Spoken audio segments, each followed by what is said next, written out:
teams according to Colin. Number 10.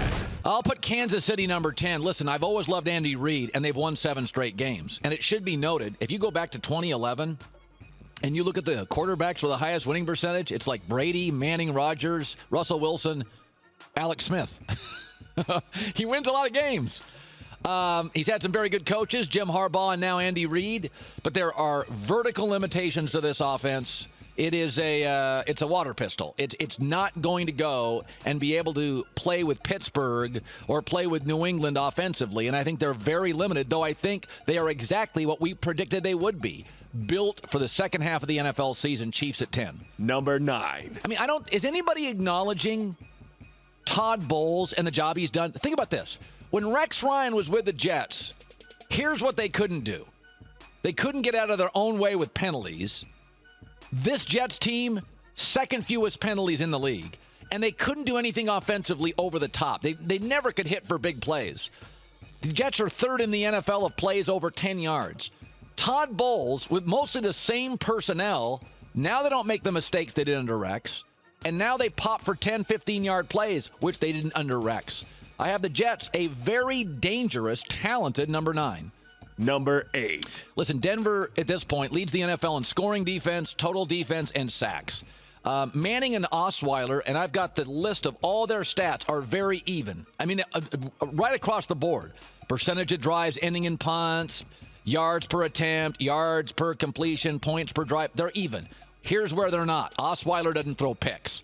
And Gary Kubiak's maybe the most conservative head coach in the league. So Osweiler's a very good fit. I think when I watched them this past week, boy, they got some limitations offensively. They have 1 touchdown in the last 7 quarters. I have Denver at 8. Number 7. Green Bay's got one fatal flaw. I don't like their pass blocking line up front in front of Aaron Rodgers. Now, they did have 230 rushing yards against Dallas. That's the most they've had in 11 years. And it was also the first game of the season Mike McCarthy's called plays. So it's a pretty good indicator that they got the right guy calling plays right now. And that will help them overall. But you can't help that offensive line. There are personnel holes. The other thing that I like about the Packers, they don't turn the ball over. They've only had 9 turnovers all season. I mean, just think of that. And they play often in cold, damp, inclement weather. They've only had 9 turnovers. So they're smart. I just think that offensive line as a pass blocking unit is a liability. Number 6. Cincinnati. Yeah, they're 8-0, but then they've gone 2-3 in their last 5 games, and their quarterback is hurt. Andy Dalton, A.J. McCarron. I just can't see those guys winning in Foxborough. I'm not sure. You know what game I'd like to see in the playoffs? I think Bengals Jets. I'd take Jets because I think Ryan Fitzpatrick a little better than we think. I think the Bengals have a very, very talented team, but at the most important position, I don't love them. Number 5. I don't know if I trust Mike Tomlin. He's a little not eccentric, but he's kind of like, I'm going to go for 2 every time. But the Steelers, yards per play offensively, I mean, they're fantastic.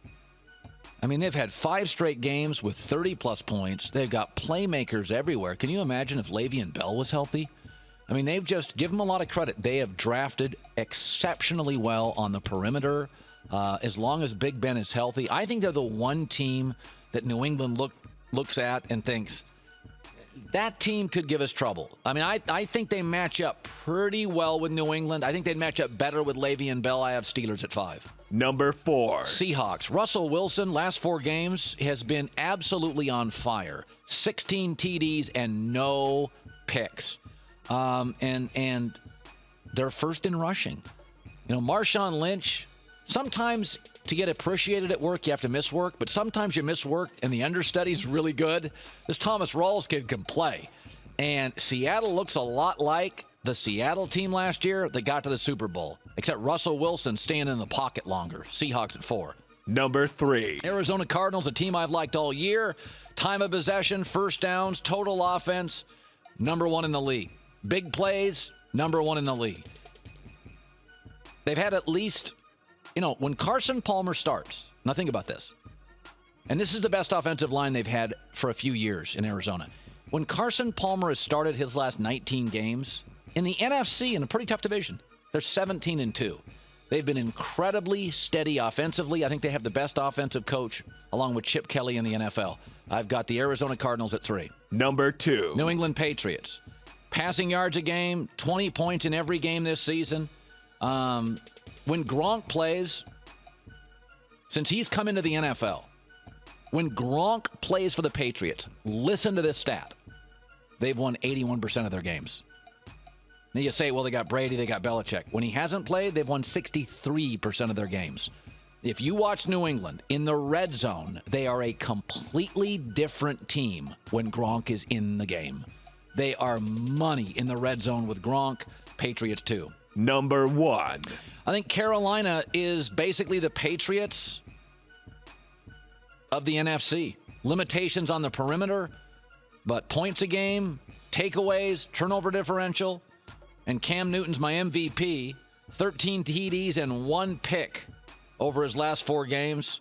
His passer rating's over 120, 65% completion rate. I think New England and Carolina are really the same team. Even their weaknesses, perimeter speed and receiving cores that drop a lot of footballs, even their weaknesses are the same. So I have Carolina number 1 with the MVP, Cam Newton.